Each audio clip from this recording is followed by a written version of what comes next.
Hi friends, welcome to my YouTube channel Lavanya's cooking and beauty.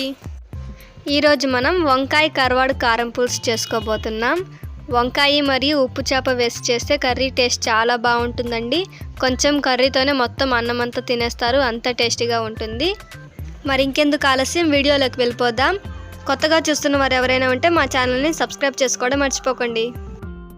ముందుగా ఉప్పు చేపని ఈ విధంగా కట్ చేసుకుంటున్నాను. మరి చిన్న పీసెస్గా కాకుండా కొద్దిగా పెద్దగానే కట్ చేసుకోవాలండి.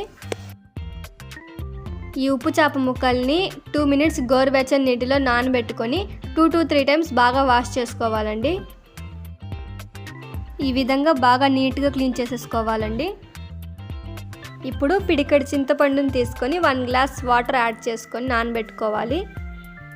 చింతపండుని చేతితో స్మాష్ చేసుకొని రసం తీసుకున్నాను. ఈ చింతపండు రసంలో 2 స్పూన్స్ కారం పొడి, 1.5 స్పూన్ ధనియాల పొడి, కొద్దిగా పసుపు, టేస్ట్కి సరిపడా సాల్ట్ వేసుకొని పక్కన పెట్టుకోవాలి. కడాయి పెట్టుకొని 2 టేబుల్ స్పూన్ ఆయిల్ వేసుకొని కట్ చేసుకున్న ఎండు చేప ముక్కల్ని లైట్గా ఫ్రై చేసుకోవాలి. ఇలా ఫ్రై చేసుకోవడం వల్ల పులుసులో వేసినప్పుడు ముక్కలు విరిగిపోకుండా ఉంటాయి. ఇలా ఫ్రై అయినాక వీటిని ప్లేట్లో ట్రాన్స్ఫర్ చేసుకొని అదే కడాయిలో 3 టేబుల్ స్పూన్ ఆయిల్ వేసుకొని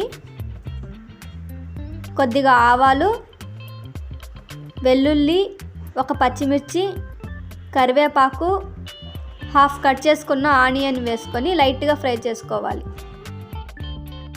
ఇలా లైట్గా ఫ్రై అయినాక చిన్న చిన్న ముక్కలుగా కట్ చేసుకున్న 4 టమాటాలని వేసుకొని ఫ్రై చేసుకోవాలి.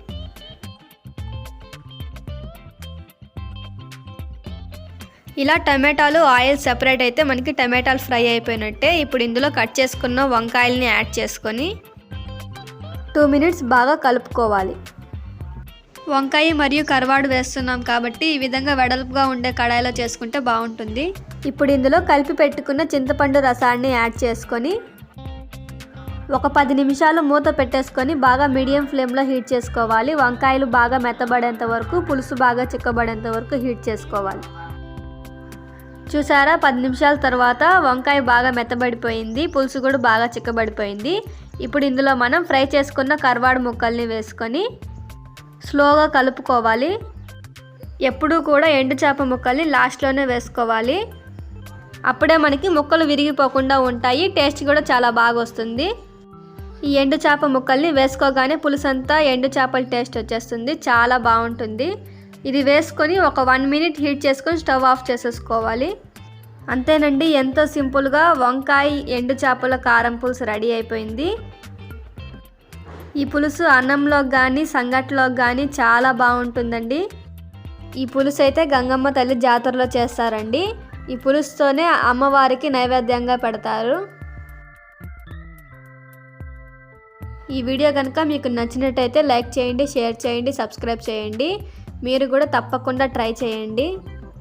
మరిన్ని కొత్త వీడియోస్ కోసం మా ఛానల్ని ఫాలో అవ్వండి. Okay, bye.